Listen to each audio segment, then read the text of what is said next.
terkait meninggal dunianya Paus Fransiskus ini berduka ya, seluruh dunia berduka, termasuk aku pribadi berduka. Pokoknya kan sempat ke Indonesia waktu kemarin juga, aku ikutin misa di GBK, melihat dan mendengar berita duka cita gitu ya, berduka. Tapi kok mengenal sosok Paus gimana sih? Hah? Kalau ngelihat sosok Paus Fransiskus gimana ya, bisa dibilang sih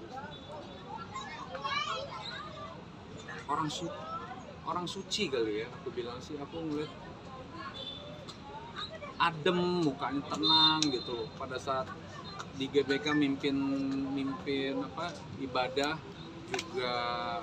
Pada saat lewat depan aku juga, aku ngerasain tuh kayak ada Roh Kudus jalan apa. Wah, pokoknya adem deh ngeliat dia tuh. Nggak ada dosa-dosa. Ada dosa, pasti ada dosa. Namanya juga manusia gitu. Tapi aku lihat sih, namanya juga Bapak Suci kan, Bapak Suci Paus gitu.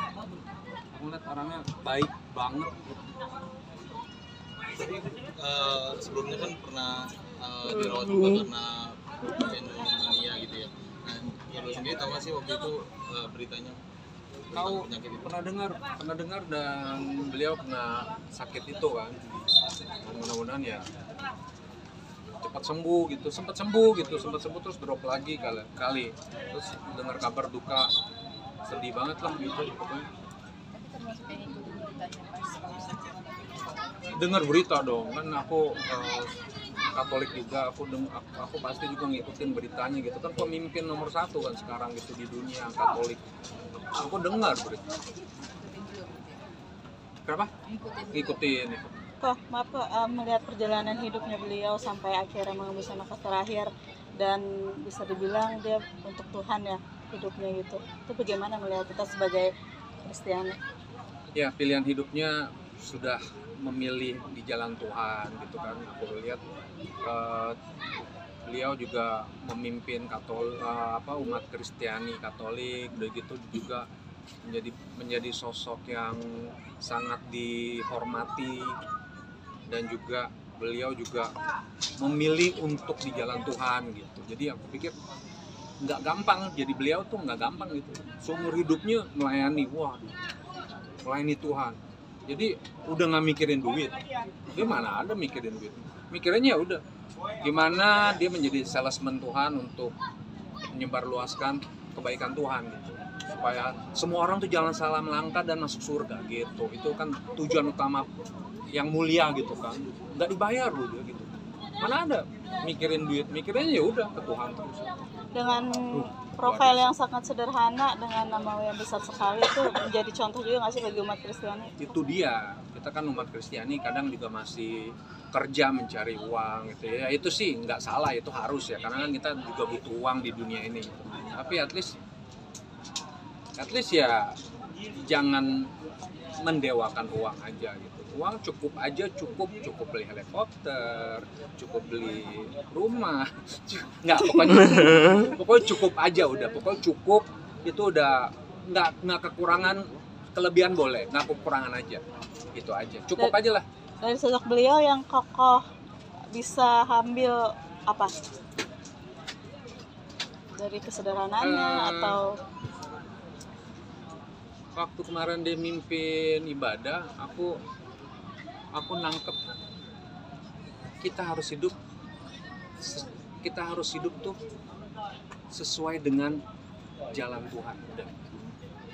Karena di dunia ini tuh nggak ada yang abadi.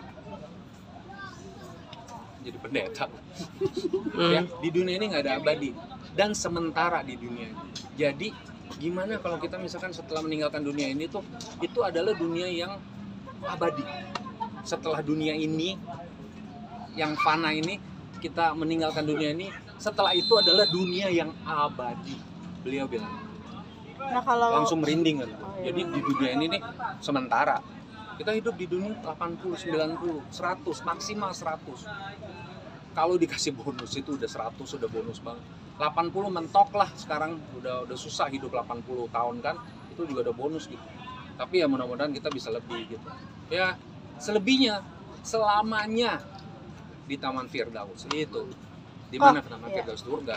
Kalau tokoh beliau sendiri tuh biasanya di kuburan tuh di apa sih tuh? Apalagi kan dia Katikan ya. Ya, biasanya ada tempat tersendiri nggak sih? Tergantung Khusus permintaannya, tergantung permintaan beliau dan juga semuanya, apakah mau dikremasi atau mau dikubur. Aku rasa sih dikubur, biar semua orang kan mengenang sosok Paus Fransiskus kan, Pope kita, Paus kita gitu.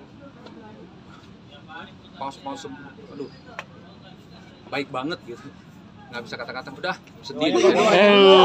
Ucapan belasungkawanya kok. Dalam berbelasungkawa turut berkacita untuk perginya untuk selamanya Bapak Paus Fransiskus. Semoga amal dan kebaikannya selalu diingat kita semua dan pasti surga menanti beliau duduk di sebelah kanan Allah Bapak. Amin. Oke, sip. Terima kasih Terima kasih, kok. Thank you.